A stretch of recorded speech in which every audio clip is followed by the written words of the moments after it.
filled with people who have marketable skills, and the economy sinks into a depression,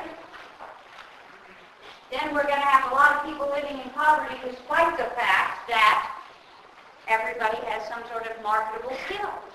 So the single most important thing to address the problem of poverty is to have a robust economy. Make sure the economy is healthy. And this is why there is a lot of concern when we have recession. And market economies always have recessions. If you take macroeconomics, you'll look at these business cycles. They're called business cycles. There's an upswing, and then there's a downswing. There's an upswing and a downswing.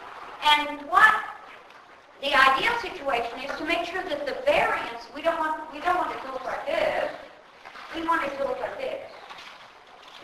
So that the boom doesn't get out of control. You all may remember the dot-com boom in 1989, 1990. And we entered into a recession. It was a very short recession.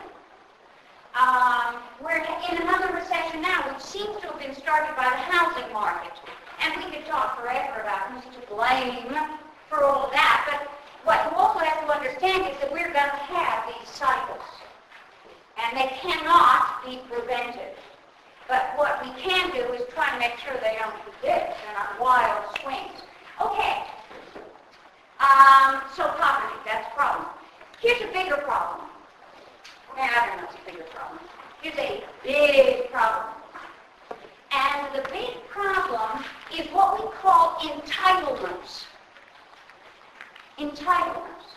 And so there are certain things to which you are entitled.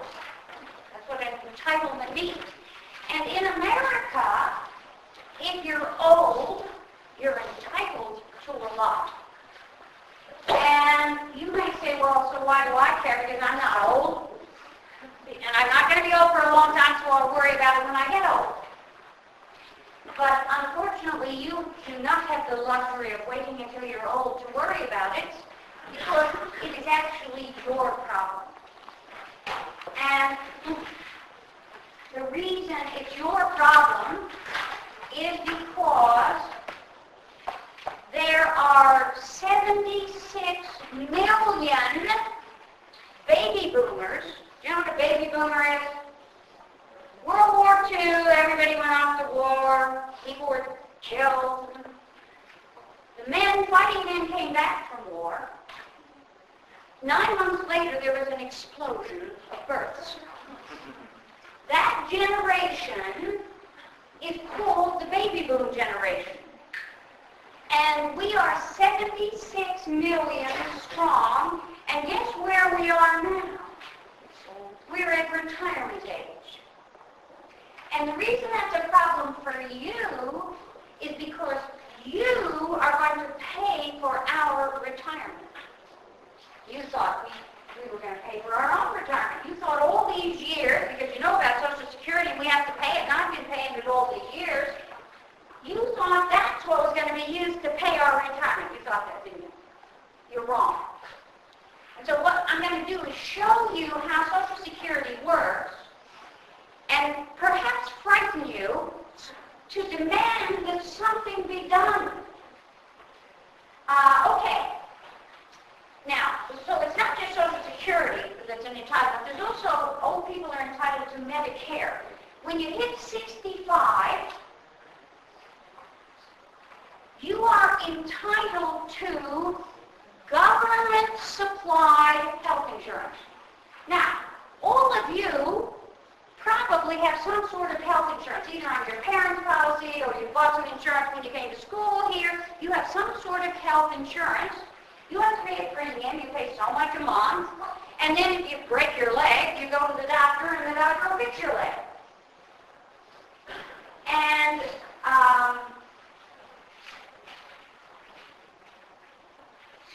how does insurance work?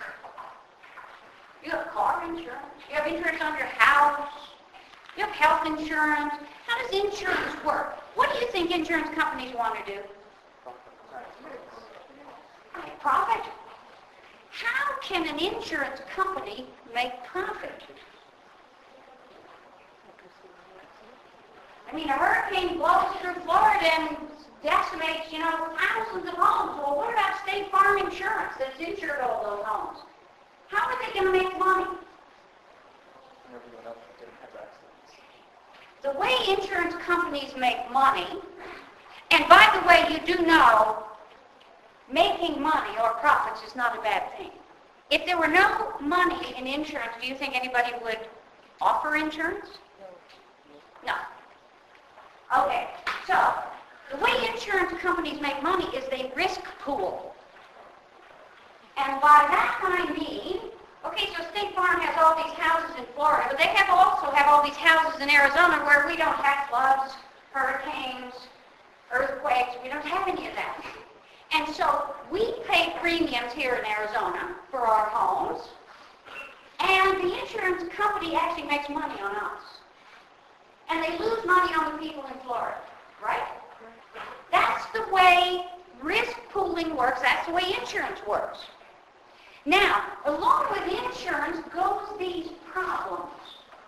The problem of moral hazard. You know what moral hazard is? Moral hazard is if you know that you're going to, that your bad behavior will be covered or paid for by somebody else, then there is an incentive for you to behave badly. And by that I mean, to me the clearest explanation of this is if you have seat belts and airbags in your car, and you hit a tree, you're probably going to survive. If you don't have, and therefore you can be more careless in your driving because, I got all these protections around me. What if instead you had a dagger in the steering column that would impale you on your head with a tree? You would drive more carefully, wouldn't you? So it's the moral hazard issue is, if I know I'm protected, I can take more risks. So that's one issue with insurance. Another issue with insurance is, if insurance is voluntary,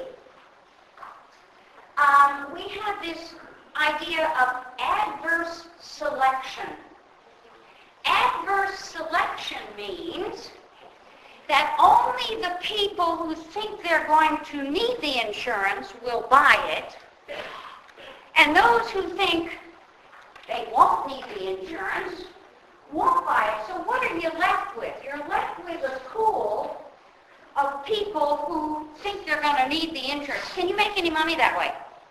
If your pool is of people who are, not healthy. So, insurance has those two problems. And, they figure out all kinds of ways to deal with these problems. If you're a smoker and you want health insurance, you're likely to have to pay more for it than if you're a non-smoker. Does that make sense? To try and deal with the problem of moral hazard, because we know smoking isn't really healthy. Of course, we do a lot of stuff that isn't healthy, but it isn't healthy. And therefore, you're more likely to have health consequences, and therefore, insurance is going to try and make up for that difference by charging you higher premiums. Okay, so insurance. Okay. Social Security is an entitlement, so is Medicare. Now, there's a difference between Medicare and Medicaid. They're both government insurance, health insurance, supplied by the government. Medicare is health care for old people. Medicaid is health care for indigent or poor people. And again, this is government insurance. And we don't expect, now, State Farm, Blue Cross Blue Shield, these are private insurance companies. Private insurance companies are in the insurance business to make money. Blue Cross Blue Shield is not going to provide health insurance.